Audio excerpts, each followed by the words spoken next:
नमस्कार, आप देख रहे हैं एजीटीवी न्यूज और मैं हूं पवन चंद्र पांडे। एजीटीवी न्यूज हमेशा लाता है आपके लिए सही और सटीक खबरें, इसलिए आप देखते हैं एजीटीवी न्यूज। एजीटीवी न्यूज पिछले कई दिनों से बड़ी खबरों पर काम कर रहा है, मगर इसी बीच जब भारत में हर जगह शांति का माहौल दिख रहा था, वहीं होली वाले दिन हिंदू समुदाय द्वारा एक प्रोटेस्ट करा जाता है, जिस पर होली के दिन औरंगजेब का पुतला मस्जिद के बाहर जलाया जाता है। ये कहानी जो औरंगजेब का पुतला जलाने की है, उसके बाद नागपुर में 17 मार्च को शाम को जो हमले हुए, जो गुटों के बीच लड़ाई हुई, जो आग लगाई गई हिंदुओं के घरों में या फिर हिंदू की गाड़ियों पर, हिंदुओं के सामान पर, इस पर आज हम बात करने वाले हैं। देखिए, उस समय की इस घटना को एक बायोग्राफी के तौर पर एक पिक्चर बनाई गई, एक डेडिकेशन, एक रिस्पेक्ट के तौर पर संभाजी महाराज ने जो हिंदुओं के लिए करा या फिर जो भारत के लिए करा, उसके ऊपर एक पिक्चर बनाई गई और उस पिक्चर में बताया गया कि कैसे उस समय औरंगजेब ने उन पर क्रूरता दिखाई थी। तो यहाँ पर कई लोग सामने आते हैं। 14 फरवरी के बाद जब ये मामला 20 फरवरी को बड़ी पैमाने पर बाहर उठता है, तो कई टिप्पणियां देने के लिए लोग बाहर आते हैं। कई बोलते हैं औरंगजेब क्रूर शासक नहीं था, कई कहते हैं कि वह क्रूर शासक था, कई कहते हैं कि वह क्रूर नहीं, ना ही वह अच्छा था, वह एक राजा और एक बिजनेसमैन के पॉइंट ऑफ व्यू से देखता था। वहीं कई कहते हैं कि हमारे लिए औरंगजेब भगवान था, वही कहीं कहते हैं कि हमारे लिए औरंगजेब शैतान से भी बदतर था। देखिए, इन टिप्पणियों के बीच मुंबई में राज्यसभा में वहां के एक मुसलमान रिप्रेजेंटेटिव ने एक स्पीच दी, कहा कि इससे जिसको दिक्कत है वो आके मुझसे बात कर ले या मुझसे बहस कर ले। कई बातें हुई, कई छोटे छोटे मुद्दे उठे, मगर इसी बीच 14 मार्च को होली की शाम मुंबई के नागपुर में एक पुतला जलाया जाता है औरंगजेब का, जो कि मस्जिद के सामने जलाया जाता है। यहीं से जो पथराव या फिर कहें कि जो आपस गुटों के बीच की लड़ाई शुरू हुई, वो यहाँ से शुरू हुई। उन लोगों को इससे परेशानी हुई। कुछ दिन उन्होंने उस गुस्से को संभाला, मगर जिस दिन वह गुस्सा नहीं संभाला गया, उस दिन उन्होंने हिंदुओं पर हमला शुरू कर दिया। 17 मार्च को उन्होंने हिंदुओं पर पत्थरबाजी करी। हिंदुओं पर यानी कि हिंदू समुदाय पे।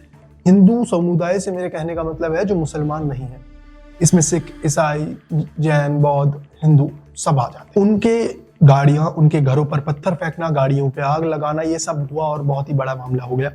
जहां से इसकी शुरुआत हुई, वहां पर 5-6 लड़कों को कैमरा में देखा गया और उनको पांचों मुसलमान लड़कों को गिरफ्त में लाया गया।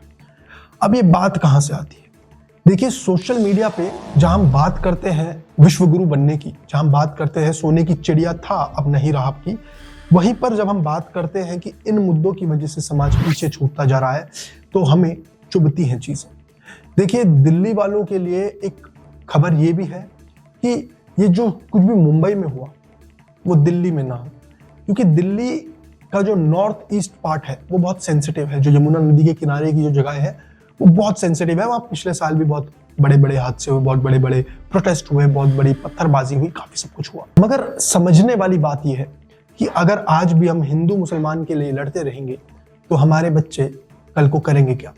क्योंकि जिन पॉलिटिशियंस या फिर जिन लोगों के कहने पे आप ये सब कर रहे हैं, उन सबके बच्चे तो विदेशों में पढ़ रहे हैं, विदेशी शिक्षा ले रहे हैं, विदेशी लाइफस्टाइल जी रहे हैं। वहीं आपके बच्चों को पत्थरबाज और एक क्रांतिकारी बनाया जा रहा है। देखिए, हमें बनना तो भगत सिंह है, मगर फांसी पे लटक के जीवन का बलिदान दे देना अब वीरता का प्रमाण नहीं रहा। क्योंकि आज अगर हम अपने चारों ओर नजरें घुमाएं तो हमें बलात्कार, हरेसमेंट, सुसाइड, आपस में भिड़त और भी न जाने कई अन्य प्रकार के मामले देखने को मिलते हैं। और ये मामले छोटे नहीं हैं, ये चीज आपको समझनी पड़ेगी। कई हिंदू, कई मुस्लिम, कई सिख, कई ईसाई आपस में लड़के मर रहे हैं। समझने वाली बात यह है कि उस दिन शाम को जो पत्थरबाजी हुई, उन लोगों को सीधे सीधे सजा दी जाए, ना कि हिंदू मुसलमान की टिप्पणी को बढ़ावा दिया जाए। मुंबई में वही लेटेंट नाम का जो शो चलता था, उसको इसलिए बंद कर दिया गया, उस शो की सारी क्लिप्स इसलिए हटवा दी गई क्योंकि उसमें अभद्र भाषा का प्रयोग करा गया था। अब वहीं जब ये सब होता है तो सरकारें सो जाती है। आप सभी समझिए कि सरकारें फंड से चलती हैं।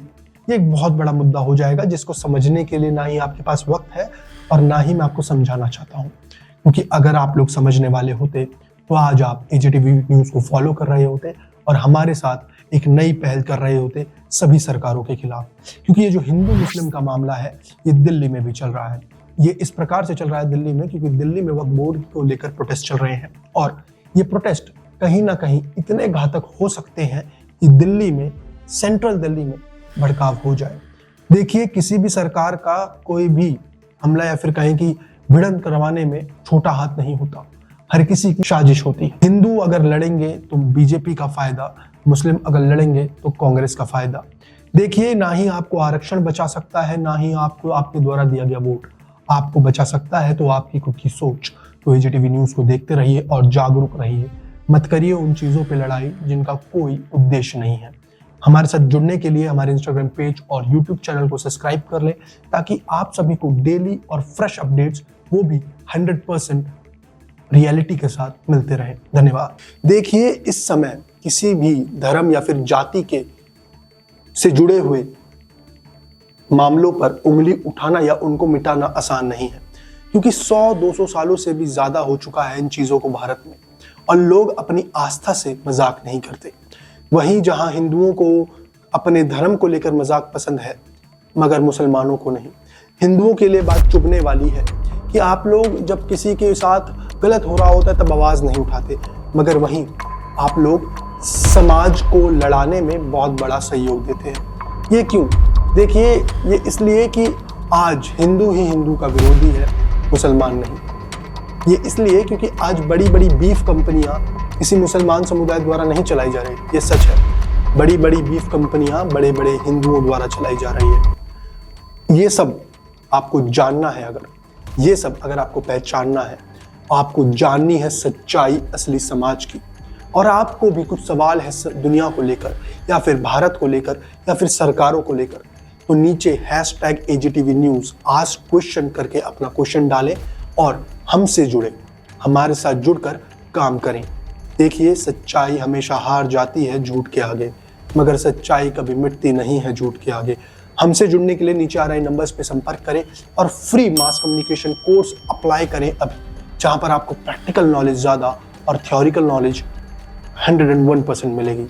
उसके साथ साथ आप सभी को ग्राउंड रिपोर्टिंग तक का एक्सपीरियंस कराया जाएगा। उसके साथ साथ आप सभी को एक प्रॉपर जर्नलिस्ट एंकर बनाने के लिए हमारे पास एक्सपीरियंस टीचर्स हैं, जो आप सभी का उस समय साथ देंगे जब आपको ज़रूरत होगी।